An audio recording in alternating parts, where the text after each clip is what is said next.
Hi, this is Ron Burgundy for ICBS News.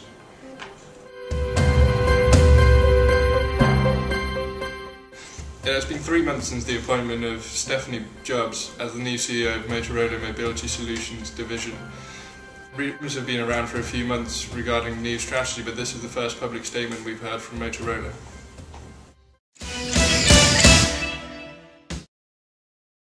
I am honoured to be an integral part of Motorola, an organisation that is powered by a passion to invent and an unceasing commitment to advancing the way the world connects.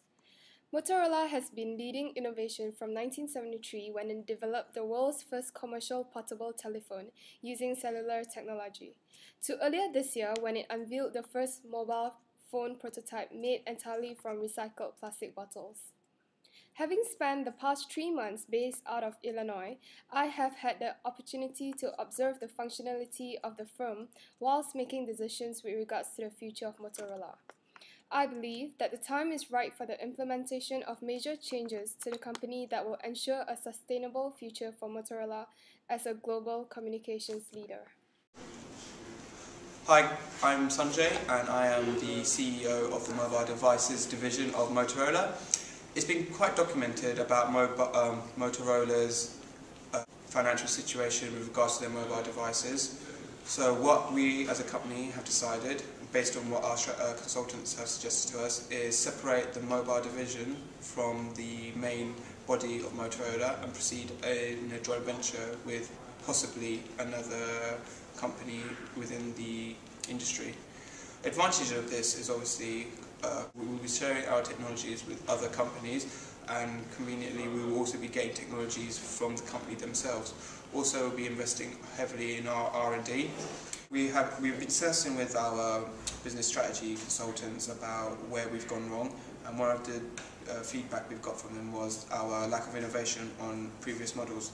Prime example was the Razor model, which was a big success with the public in the early 2000s. However, instead of moving forward and developing new ideas, we stuck to that model, and further models of our mobile devices have pretty much been based heavily on that design, which after a while we did not factor in that the public may have grown tired and new technologies would have come in by then. So what we have decided is to partner up with other companies who can offer us this new innovation technologies. Examples of this are Google with their Android software.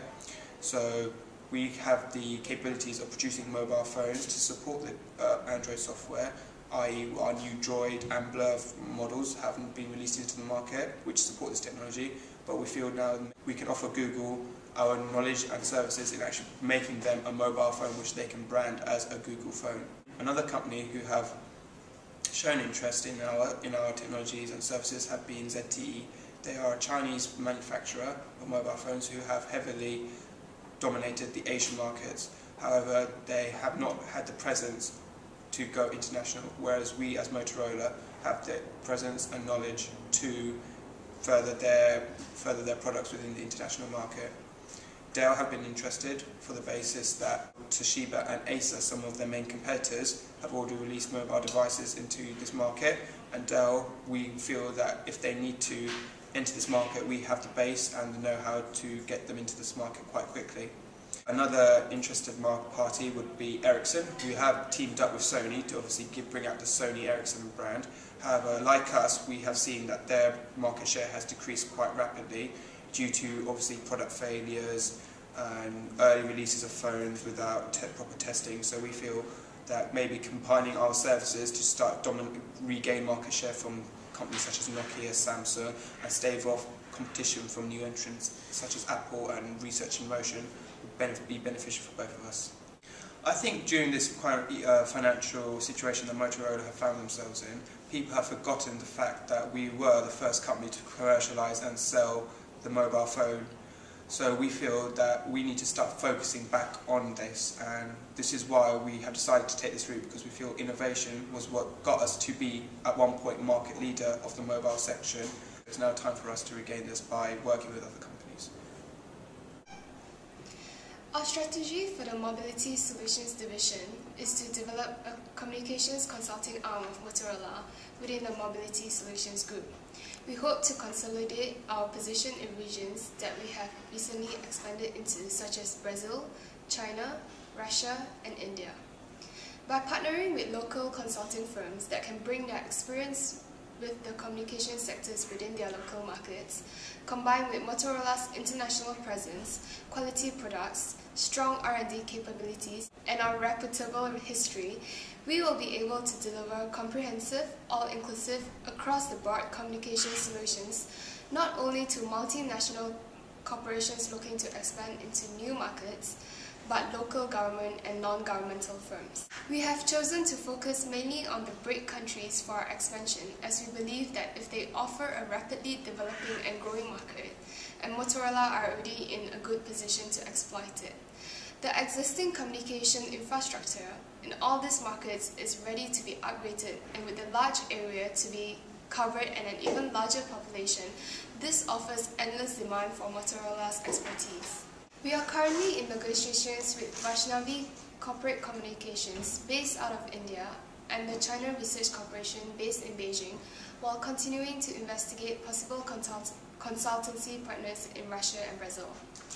We have also decided to utilize the capabilities of Motorola University to the fullest by implementing training programs catered specifically for our new team of specialist communication consultants, as well as continuing to offer the Sigma 6 programs. I believe that I will be able to, with the help and support of everyone at Motorola, to make a significant contribution to the sustainable future of Motorola Mobility Solutions.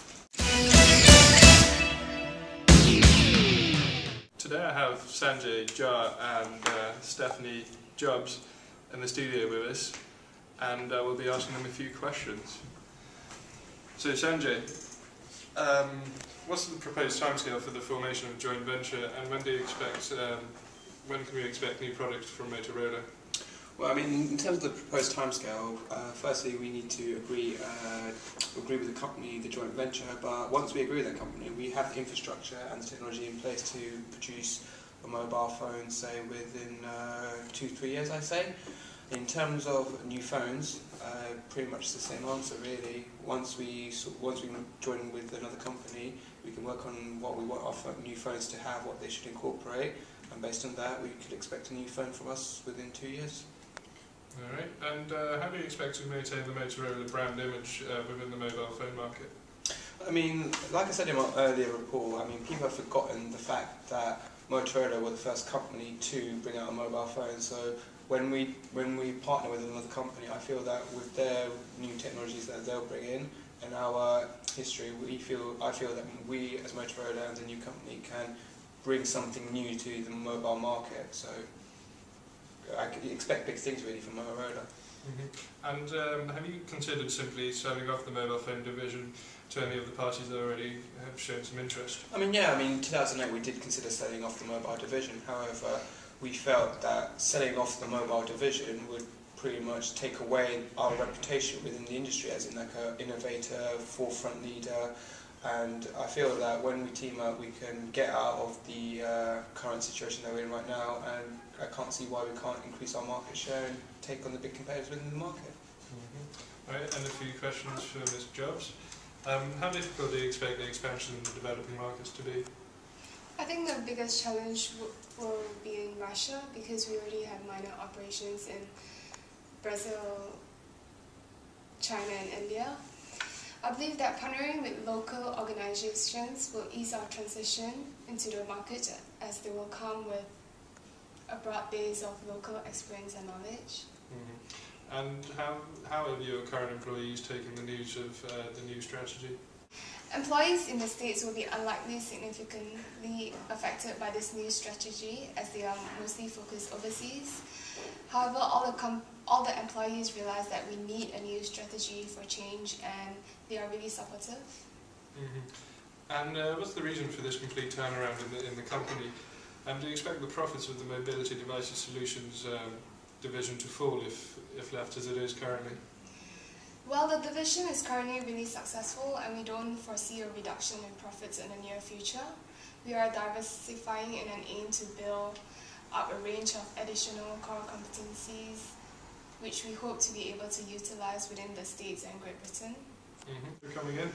This is Ron Burgundy for ICBS News.